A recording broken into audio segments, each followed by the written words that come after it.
Um, Now moving back to the company perspective once again, it's so great to see more and more companies in Finland that are very internationally minded companies. And I think it's really important for us to hear the perspective of the companies, because they're the ones who are providing sustainable platform for international talents to come to Finland and to grow professionally. Today we have a special guest, Melanie Dower, who is a reallocation and onboarding specialist at Supercell. In a gaming company of over 170 people, 40% of those are international talents with over 30 different cultural backgrounds. Isn't this amazing? And Melanie's here today to share her story and the perspective of the Supercell, how these things should be inspired in other organizations as well. She came to Finland as a reallocated spouse herself. And when I asked her what was the first thing she did when coming to Finland and how did she spend her first year in Finland, she said, I wrote a book, Helsinki, People Make the City. I would say time well spent. Melanie knows from in and out what it feels to be a spouse coming to Finland. And she's here today to share her story as well as the company case from Supercell. Welcome on the stage, Melanie Dower.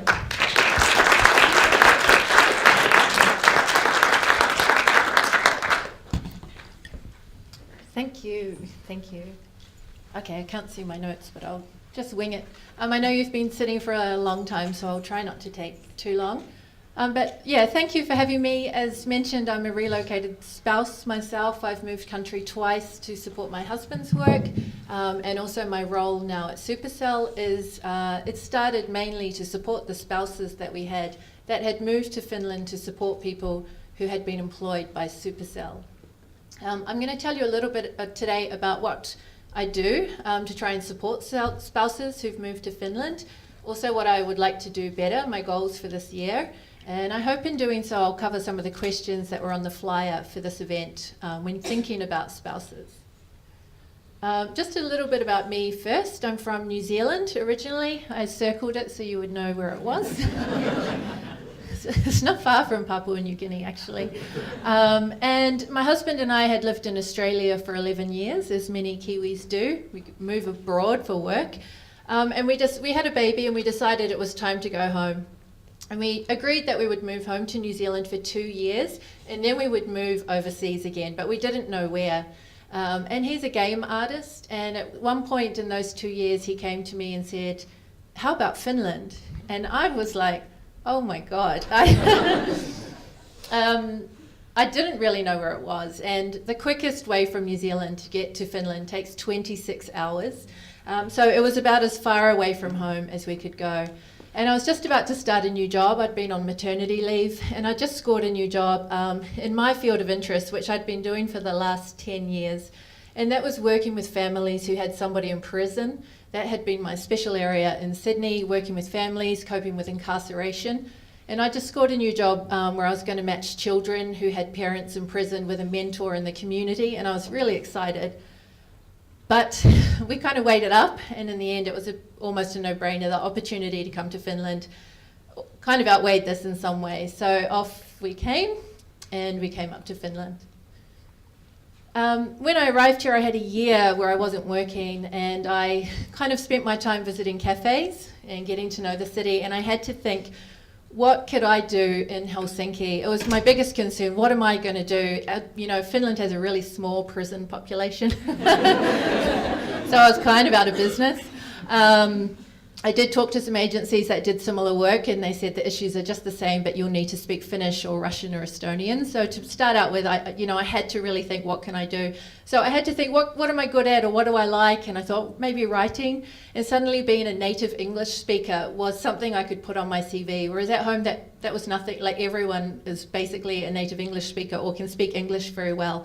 So I had to really kind of think, what is my opportunity here? And I started to write stories about Finland for magazines back home, because people are really curious about Finland. Finnish food, Finnish design, holidays in Helsinki, living here, what's it like to retire in Finland? All these topics I suddenly started writing on.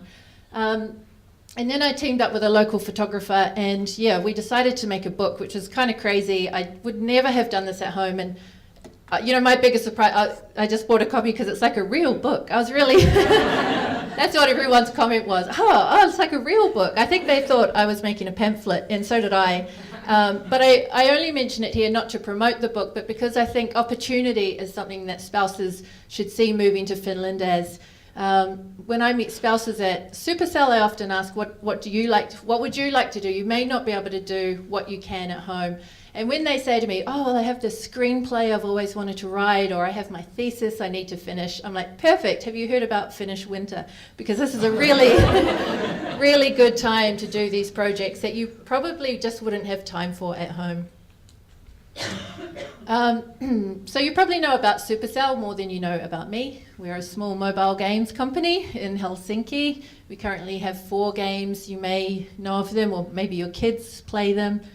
And we have offices around the world. So the largest one is in Helsinki, and then we have marketing offices in Asia, in San Francisco. Our Asian offices have around 10 to 15 people each. San Francisco is 35. In Copenhagen is one guy, our audio guy.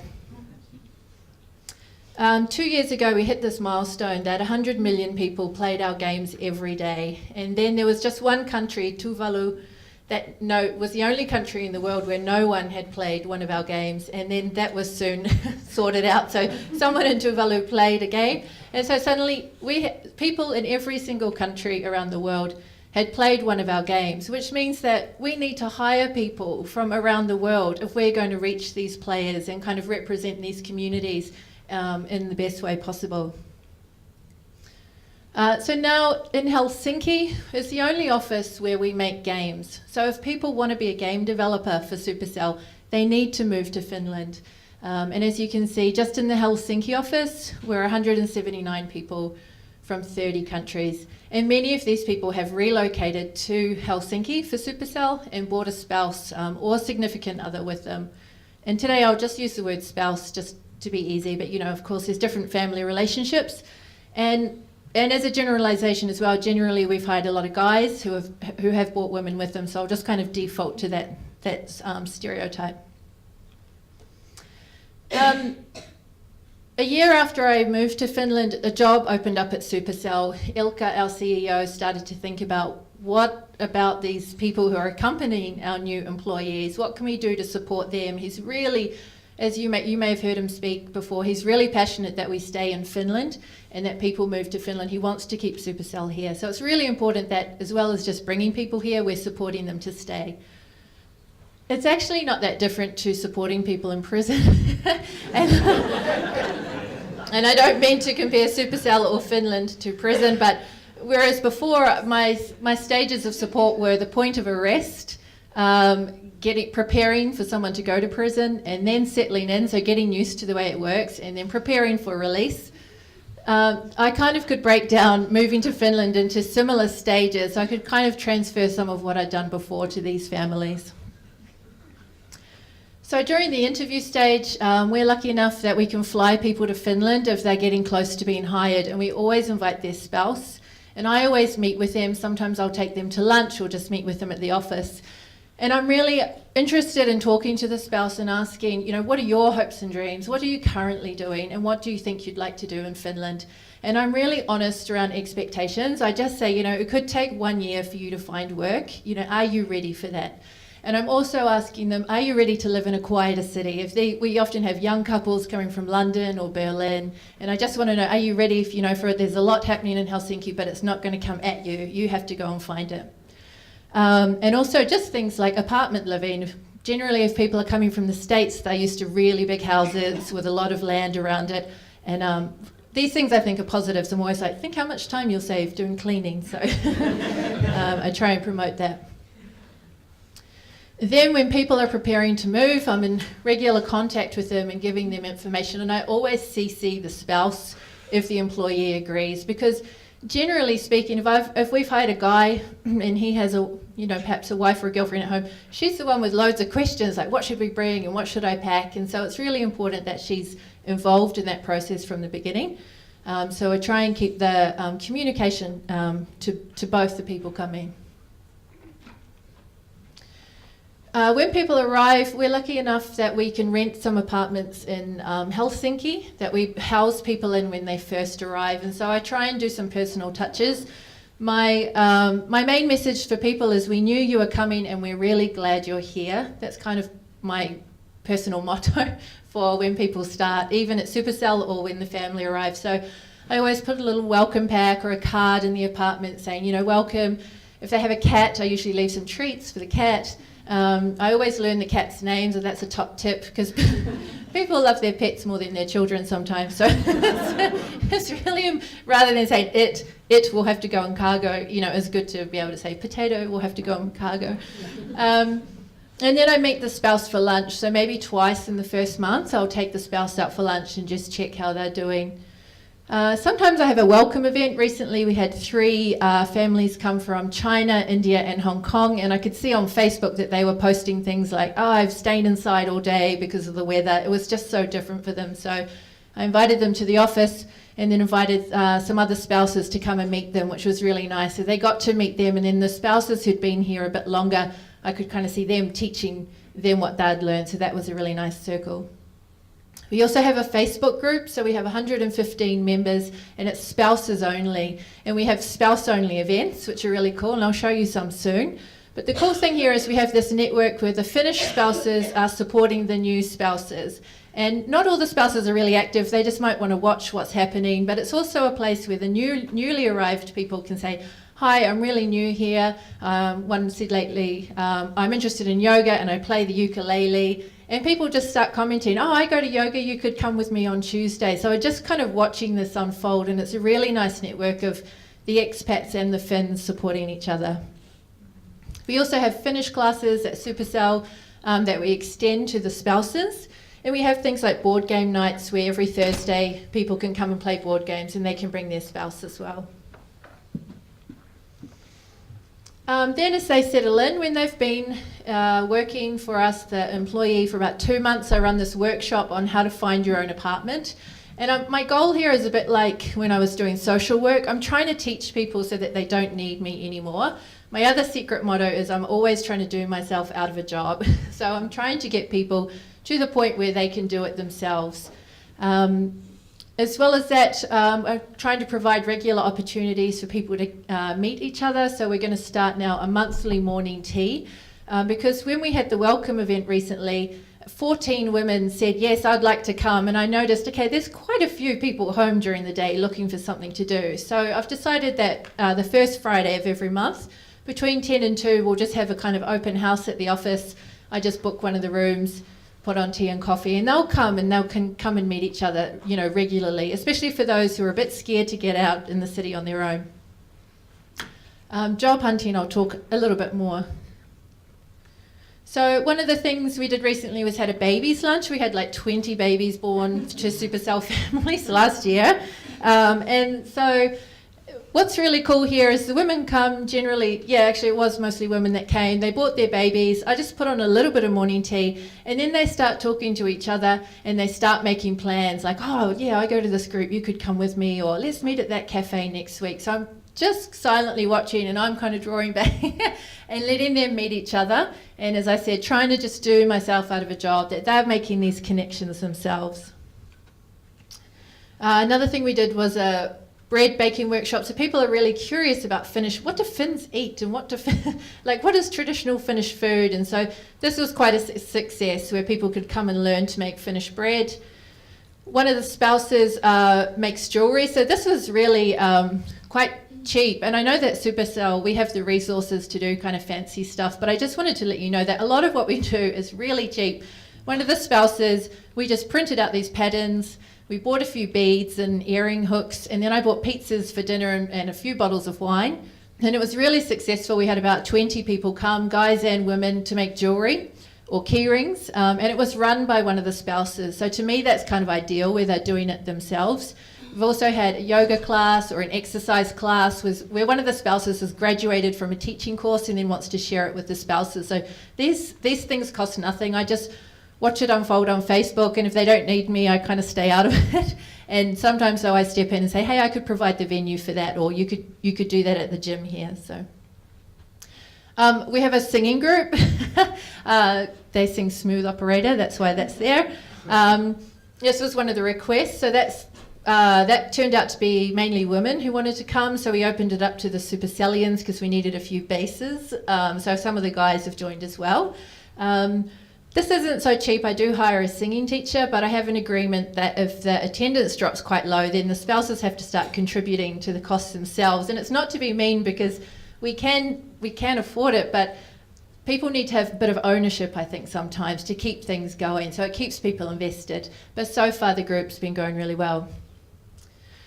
This is a photo from a clothing party. So one of the spouses invites someone she knows who works for a clothing brand. She shows us the clothes. We can buy them if we want, but there's no obligation. So people can just come and hang out, see the new range, and they don't have to buy anything. We do wine tasting and dinner. This one does cost a bit, but I think it's worth it because we do it in November every year. So it's a really dark, cold time, and people really enjoy getting together. Then we have these company events like Vappu brunch, where we invite people to often it's the first time they've ever heard of Vappu and they don't know what it is. And, it's quite sad if the whole city's out on the street and you're at home thinking, what is going on out there? So we have a brunch where we invite the families to join as well. And if we can, we might go to a summer cabin, show people how to grill and have sauna and jump in the lake. It's completely out of some people's experience and they just watch and don't want to be involved, but kind of introducing them. Like when we first moved here, people said to us all the time, oh, you should go to a summer cabin. And I'd think, where? How? I don't know how. So it seems so obvious now, but in the beginning, these things are quite a mystery. When it comes to job hunting, a couple of times I've kind of partnered with a recruitment agency and then we've done a workshop on how to find work in Finland, which has been really successful. And I've opened it up to smaller game companies because we want maybe around 20 people to attend, and sometimes we only have 10 of our own spouses. So I've opened it up to other gaming companies to send people along. And they talk about the job market in Finland, how to find jobs, the importance of LinkedIn, how to update your CV. If someone says, call me, they actually mean it. It's not like other countries where it's like, call me, okay, see ya. It really does, the importance of following up on those leads. I also encourage the spouses to attend CV workshops. And again, I just make use of what's out there. So there's a couple of places like Mercury Öval, or there's a place in Helsinki called Lucan Integration. They have free CV workshops all the time. So I'm always posting that on our Facebook group and encouraging our spouses to make use of these resources. The other thing we do is kind of provide opportunities to volunteer. So we actually do quite a lot of work with startup refugees. And some of the events we've invited spouses to help out at is especially some of the things we've done lately with the women in the reception centres. So for example, we had a day at Linnanmäki. We just need people to go along and kind of help out on the day. Other things we've done is a breakfast on International Women's Day. So really kind of easy approach. We also do data collection in the reception centres, and that's a bit confronting for some people. They're not sure if they're quite ready for that. But if it's just a breakfast in the Supercell office and we're just looking for spouses to come, be a friendly face, sit down and have a chat with some of these women, it's a lot more kind of easy, soft entry. And our spouses have been really great at kind of hosting or accommodating these events. Another one that I really recommend is the spouses are great at is cleaning out their husband's wardrobes. When we've done clothing drives, so for the guys in the reception centres who need clothing for job interviews, or for the women who've arrived and are looking for more clothes. So we ask the spouses, we're doing a clothing drive, we're collecting clothes until this date, and they've been amazing at kind of gathering up all the stuff at home that they no longer need. And another thing we've done is Life in Finland, where we've just had a workshop for refugees. We just talk about what it's like living in Finland. They want to know about things like weddings and funerals. What are they like in Finland? And so some of the spouses have stood up and just shared their experiences about these things.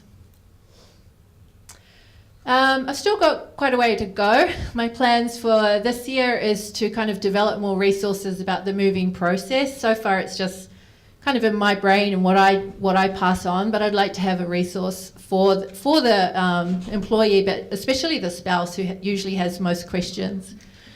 I've been talking with a gaming company in Serbia, and they have a test that they use where you can compare your culture to Finnish culture before you come, so you can kind of see where you have commonalities and maybe some areas that will be quite different for you. And they also do cultural onboarding, so yeah, I was really interested in the video about Welcome to Finland, so I'm going to go and visit them next month and hear about what they do in Serbia about introducing people to the local culture and how we might do it at Supercell as well. And then also I'd like to support the smaller games companies a bit more. It kind of makes me a bit sad to think that, you know, there are some small game companies that might only have one relocated spouse who's missing out. So, you know, I'm lucky enough to be able to hold these events that I could open up, that they could join as well. And yeah, finally, I just wanted to kind of leave you with this quote from one of our spouses. Yeah, I really do think moving to Finland, people can get amazing opportunities. This spouse was volunteered at a Spanish-speaking film festival, and then she went on to host it the next year, and then she was employed. So I always encouraging our spouses to kind of see these opportunities that they might not have anticipated, or things they just wouldn't have had time or thought about doing at home that they can do in Finland.